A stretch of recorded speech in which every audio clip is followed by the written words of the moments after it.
Assalamualaikum warahmatullahi wabarakatuh. Kembali lagi di channel saya A3 Genetikal ya. Di mana channel ini kita akan selalu membahas tentang ikan cupang, berbagai hal-hal tentang ikan cupang agar kalian semua mengerti dan paham bagaimana sih merawat, bermainkan kontes, habis itu breeding dan segala macam tentang jenis ikan cupang ataupun hal-hal tentang ikan cupang akan kita bahas di video-video A3 Genetikal ya.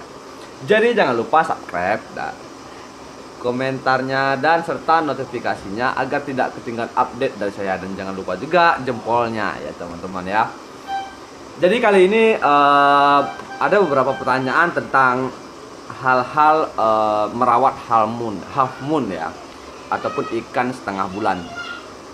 Kenapa sih ikan setengah bulan? Karena ekornya itu membentuk D yang besar kayak bulan ya. Seperti itulah kira-kira filosofinya gitu.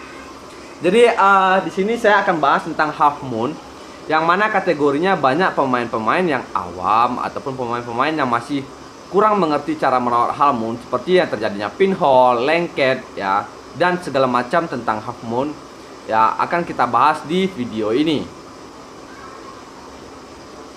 Oke, mari kita bahas. Yang pertama terjadinya pinhole ataupun grepes pada ikan cupang half moon. Nah, ini sering terjadi banget buat teman-teman yang baru-baru merawat ikan half moon. Jadi cara mengatasi hal-hal tersebut, pertama half moon itu identik dengan perawatan dan pakan ya. Cara perawatannya yaitu tergantung pada airnya. Jadi kalau misalnya kita salah pada airnya akan mempengaruhi pada bentuk si ikan tersebut. Nah, jadi kalau kita merawat half moon, airnya contoh menggunakan air pump ya ataupun air sumur, tetapi tidak diendapkan, itu akan membuat ikan cupang tersebut pinhole ataupun bisa dikatakan grepes ya, di sudut ekornya itu pecah-pecah ataupun kayak digigit jamur gitu. Ya. Hal itu terjadi karena mungkin ketidakcocokan pada air tersebut. Pertama pinhole itu terjadi karena mungkin airnya terlalu keras ya, bisa dikatakan. Saya juga nggak tahu apakah karena pH-nya terlalu tinggi atau terlalu rendah ya. Saya juga nggak tahu masalah itu karena saya juga nggak ada untuk ilmiahnya seperti itu gitu loh. Tapi yang saya ketahui yaitu dimana pinhole ini terjadi karena airnya terlalu keras ataupun terlalu kuat sehingga tidak mampu membuat ikan cupang tersebut menjadi nyaman dan membuat sirip-sirip tersebut menjadi bolong-bolong ataupun pinhole namanya. Nah, kemudian yang kedua yaitu yang terjadinya grepes tersebut. Nah, grepes tersebut terjadi karena airnya terlalu keras juga, dan kemungkinan yaitu jarangnya ganti air ikan cupang tersebut. Nah, hal-hal itulah yang terjadi kenapa half moon itu sering terjadi seperti itu gitu loh. Nah, cara mengatasinya teman-teman ya mau nggak mau harus endapin airnya ya. Kalau misalnya kondisi di tempat kalian tidak mempunyai kualitas air yang bagus ya, mau nggak mau gunakan air galon ya, ataupun air isi ulang, ataupun air aqua, ataupun air mineral ya, bisa dicari di toko-toko terdekat Anda gitu loh. Bukan promosi, bukan endorse, tapi ini kita hal-hal yang perlu saya jelaskan gitu loh.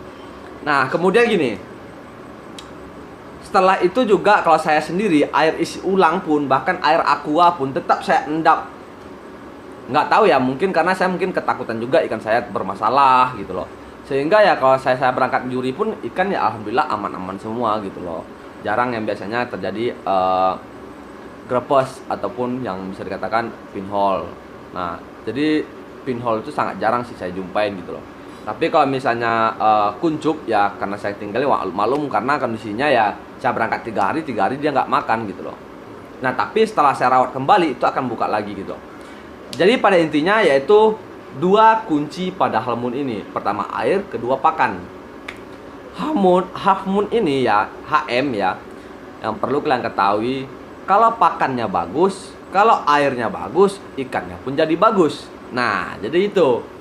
Pada intinya jangan sampai kalian istilahnya terlalu menyepelekan half moon seperti plakat gitu loh. Plakat oke lah, kita pakai air biasa pun dia tetap biasa-biasa aja gitu loh. Tapi kalau half moon dia identik dengan siripnya yang panjang dan lebar, dan itu harus kita jaga gitu loh. Jadi perawatannya itu ya saya katakan tadi yang paling penting itu air dan pakan. Kalau air bagus, pakannya pasti kasih yang banyak. Jangan sampai pakannya itu bisa dikatakan sedikit yang dikasih gitu loh, sehingga tidak mencapai kepuasan pada ikan tersebut, sehingga dia menjadi lemas dan segala macam, sehingga terjadilah kuncup. Kalau kalian misalnya gunakan air sumur ataupun air pump ya, usahakan tetap diendapin, dan usahakan juga menggunakan daun ketapang ya, menggunakan air ketapang. Kenapa? Kalau misalnya kalian tidak menggunakan itu tersebut, itu akan membuat si hahmun tersebut menjadi bermasalah. Karena kalau misalnya tempatnya airnya bagus, oke lah gitu loh ya, tapi kalau misalnya tempat airnya yang nggak bagus ya, mau nggak mau ya kalian harus menderita gitu loh, karena hahmunnya pada lengket. Kalau gunakan air aqua ya, memang sih bang butuh biaya yang besar juga untuk rawat hahmun ya. Ya mau nggak mau, karena kalian ingin keindahan ikan tersebut gitu loh. Kalau saya bilang ya, saya sendiri kalau misalnya banyak mengeluarkan uang untuk masak air aja ya benar gitu loh. Bahkan sebulan bisa lebih dari kategori 300-500 ribu lah untuk airnya doang gitu loh. Karena kondisinya pada intinya kalau saya sendiri bagaimana cara hahmun ini tetap bagus gitu. Itu kalau saya sendiri gitu loh. Masalah pakan saya gunakan ya cacing, kata orang harus gunakan encuk biar tulangannya bagus ya, itu mungkin mereka memakai cara sendiri. Kalau saya sendiri merawat hahmun ya alhamdulillah ya pakai cacing doang gitu loh, pakai cacing doang, dan ekornya ya terbuka lebar semua gitu loh.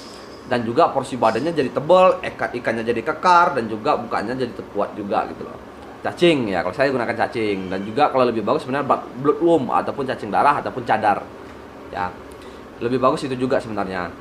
Tapi itu tergantung dari tempat wilayah kalian masing-masing. Kalau kalian ingin menggunakan cacing silakan, kalian menggunakan cacing darah silakan, ataupun kalian pemain-pemain tulangan itu kalian menggunakan jentik.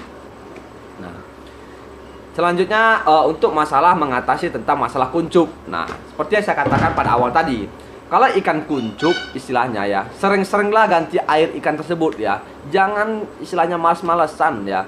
Kalau kalian nggak ada waktu untuk merawat ikan hahmun ya, kalian jangan bermain ikan hahmun ya. Karena merawat hahmun bagi saya mungkin gampang ya, karena mungkin terbiasa ya.